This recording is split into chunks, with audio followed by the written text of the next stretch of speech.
ഞാൻ എത്രയിടത്ത് ശരിക്കും കേട്ടിട്ടുണ്ടെന്ന് അറിയാവോ? ഈ പലരും നമ്മളെ പാല് കാശിനോ അല്ലെങ്കിൽ വിലവാസൂലിക്കോ അല്ലെങ്കിൽ ഹൗസ് വാമിംഗ് സെറമണിക്കോ ഒക്കെ വിളിക്കുമ്പോൾ I just go and stand in front of that great mansion. കാരണം ഇവരൊരു വളരെ നോർമൽ ആയിട്ടുള്ള ഒരു ലൊക്കാലിറ്റിയിൽ, ഒരു വളരെ പ്രോമിനന്റ് ഒന്നും അല്ലാത്ത ഒരു ലൊക്കാലിറ്റിയിൽ they will go for a ultra luxury mansion. ഒരു 3000 4000 സ്ക്വയർ ഫീറ്റ്, 5 ബെഡ്റൂം 6 ബെഡ്റൂം, അല്ലെങ്കിൽ അത് കൂടുതലും ചെയ്തിട്ടുള്ളവരെയൊക്കെ എനിക്കറിയാം. മോർ ദാൻ 15,000 സ്ക്വയർ ഫീറ്റ് ഒക്കെ മാൻഷൻസ് നാട്ടുപുറത്തൊക്കെ ചെയ്തിട്ടുള്ളവരെയൊക്കെ പലരെയും ഞാൻ കണ്ടിട്ടുണ്ട്. അപ്പൊ ഞാൻ ഈ ഹൗസ് വാമിംഗ് സെറമണിക്ക് പോകും, ജസ്റ്റ് ഇതിന്റെ മുന്നിൽ നോക്കും. കാരണം ഈ ഫീൽഡ് ഇതായതുകൊണ്ട് definitely just go and start. ഇത് നൈറ്റ് ഫംഗ്ഷൻ ആണെങ്കിൽ ഇത് കൂടുതൽ വെൽക്കമിങ്. കാരണം ആ ഒരു സ്റ്റേഡിയം കത്തിക്കാനുള്ള ലൈറ്റ് കൂടി ഇവരിട്ട് വെക്കും. സൂപ്പർ, കൊള്ളാം, കിട്ടില്ല. പക്ഷെ ഇവിടെ വന്ന് ഈ ഫുഡും കഴിച്ചിട്ട് പോകുന്നവരൊക്കെ, എൻ്റെ ഒരു ചോദ്യം, ഒരു നെക്സ്റ്റ് ഡേ തൊട്ടിട്ട്, അപ്പൊ ഇതിന്റെ ഒരു രസം എന്താണെന്ന് വെച്ച് കഴിഞ്ഞാൽ, ഈ ലൈറ്റ്സ് ഇപ്പം നമ്മുടെ ഗ്രീൻഫീൽഡ് സ്റ്റേഡിയം ലിറ്റ് ചെയ്യുന്ന പോലെ ഇവർ ഈ സംഭവം, അല്ലെങ്കിൽ നമ്മുടെ എഡൻ ഗാർഡൻസോ എപ്പോഴാണെങ്കിലും ഇതിങ്ങനെ ലിറ്റ് ചെയ്ത് വെക്കുന്ന ഒരു ഈ സാധനം ഒരു ഒരു ഒരു ഒരു ഒരു മാസത്തേക്ക് കത്തിച്ചെടുത്തുണ്ടായിരിക്കും. അത് ആദ്യത്തെ കറണ്ട് ബില്ല് പോട്ടെ. എനിക്ക് ഈ ആ നാട്ടുകാരുടെ ഒരു മനസ്ഥിതിയാണ് കൂടുതലും ഞാൻ പലപ്പോഴും ആലോചിച്ചിട്ടുണ്ട്. ഇവന് വട്ടാണ് എന്നൊരു തോന്നലാ സത്യം പറയാൻ നമുക്ക് തോന്നിപ്പോ. കാരണം എന്താണെന്ന് വെച്ച് കഴിഞ്ഞാൽ, ഈ വീട്ടിൽ താമസിക്കുന്ന മാക്സിമം ഇതിന്റെ ഒരു പെരവാസലി ടൈമിലോ അല്ലെങ്കിൽ ആ ഒരു മാസത്തേക്ക് ലൈറ്റൊക്കെ ഇടുന്ന ആദ്യത്തെ ഒരു മാസത്തേക്കോ ചിലപ്പോൾ ഹസ്ബൻഡും വൈഫും ഒക്കെ കാണും. പലരും വിദേശികളായിരിക്കും.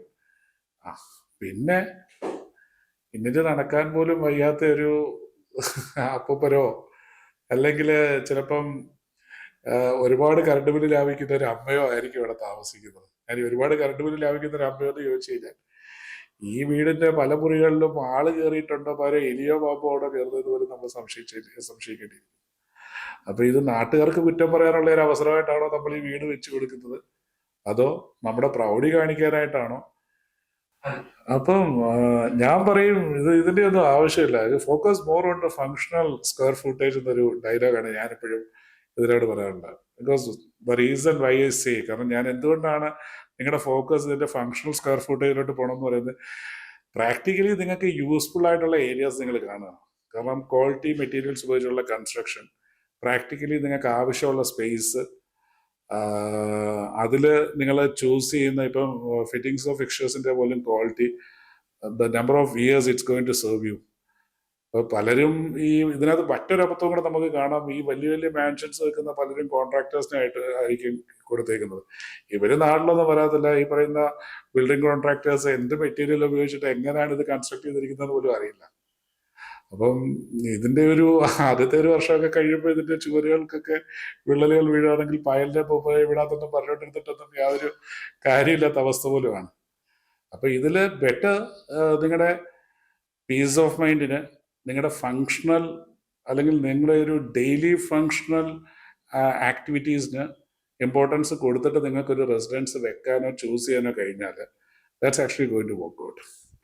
അപ്പൊ ഇതില് ഞാൻ ഒരാളുടെ പോലും എക്സാമ്പിൾ പറയണമെന്നില്ല, ഒരാളുടെ പോലും കഥ പറയണമെന്നില്ല.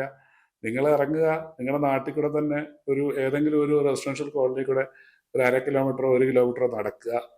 ഈ 1/2 കിലോമീറ്ററോ 1 കിലോമീറ്ററോ നടന്നു കഴിയുമ്പോൾ നിങ്ങൾ എത്ര വീടുകൾ ഇവന് ഇതിന്റെയൊക്കെ വല്ല കാര്യമുണ്ടോ എന്ന് തോന്നുന്ന പോലെ കൂട്ടിയിട്ടിട്ടുണ്ടെന്ന് ശ്രദ്ധിക്കുക.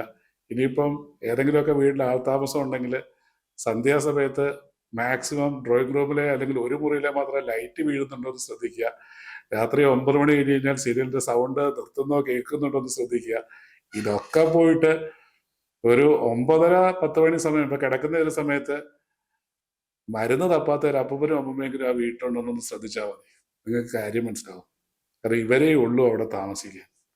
പ്രബുദ്ധ മലയാളി സമൂഹത്തിന് തീർച്ചയായിട്ടും വീട് വെച്ച് കാശ് കളയുക എന്നുള്ളത് ഒരു ചടങ്ങായിട്ട് മാറിയിരിക്കുകയാണ്. ഞാൻ തീർത്തും ഇതിനെതിരാണ്. അപ്പൊ ഇത് താങ്കളുടെ പ്രൗഢി കാണിക്കാനും അല്ലെങ്കിൽ ഞങ്ങള് എന്തൊക്കെയോ വലിയ ആൾക്കാരാണെന്ന് കാണിക്കാനായിട്ട് ലോൺ എടുത്ത് പോലും ഇങ്ങനെയൊക്കെ സാധിപ്പിച്ചിട്ടുള്ള ഒരുപാട് പേരെ എനിക്കറിയാം.